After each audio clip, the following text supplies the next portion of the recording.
Today's film did something that not a lot of films can do for me. It catered to my childlike sense of wonder in an adventure story and still catered to my adult desire to want to watch a horror movie.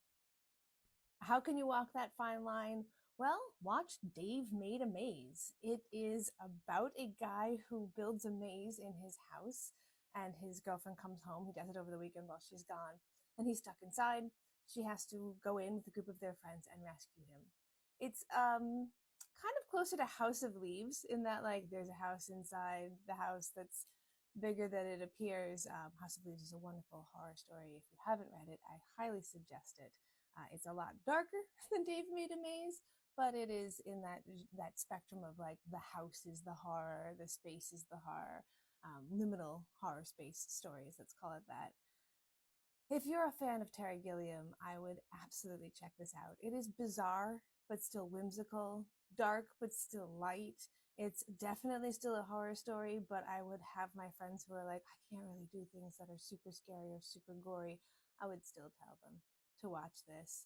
It really reminded me a lot of being a kid and watching Goonies. And going through that whole thing once they're getting to the pirate ship of, like, adventure room after adventure room. And I would pay good money to go to a MoMA exhibit version of this maze that people could go through each individual room and enjoy the artist's work that way. But, I'm very, very weird. I think a lot of people who watch this and enjoy this might also feel the same way. Of course, without the obvious minotaur chasing after you, because it's not a labyrinth or a maze without a minotaur. Great, great performances. Nick Thune plays the main character. Mira Rohit Kumbhani plays his girlfriend, and the two of them could very easily just be like, she's practical and he's artsy. But it's much more nuanced, and I really like the relationship that is built through this story. James Ubanak is someone you might recognize from Difficult People. He's kind of like a character actor. You'd know his voice if you watch Venture Brothers.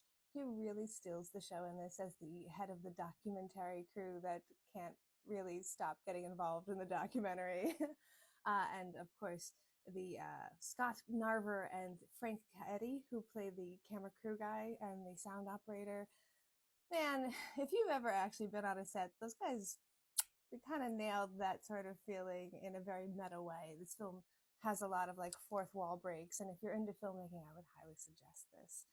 Honestly, if you are an artist of any kind, I would recommend this. If you struggle with ADHD, I would sincerely recommend that you watch this movie, because this really felt like, people with ADHD get into hyper focuses, they pick different things that they really like, then they kind of move on. There's this fear of, I'll never fail if I never finish. And, a piece that is unfinished doesn't have to be shown to the world and can't be judged. However, that is a frustration that an artist will feel over and over again, and maybe finished is better than perfect. And those are some really fun themes that you can explore in this movie. I watched it because it was recommended to me by Smash Trivia, or Smash John Trivia, on this app. He saw that I really liked The Vandal yesterday and how it really went in between using stop animation and reality. And this film has a lot of mixed media and goes between scenes when it's not all live actors to scenes where they are. And it does it very well. Very good transitions.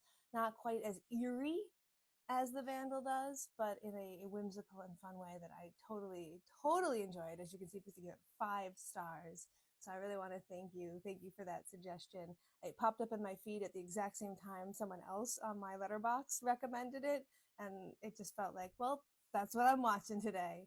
And if you have space in your upcoming films to watch something, I suggest this. It is so available and so free. It's on Peacock. It's on Tubi. It's on Roku. It's on Crackle. It's on Redbox. It's free on all of them. You don't have an excuse. Check this out today.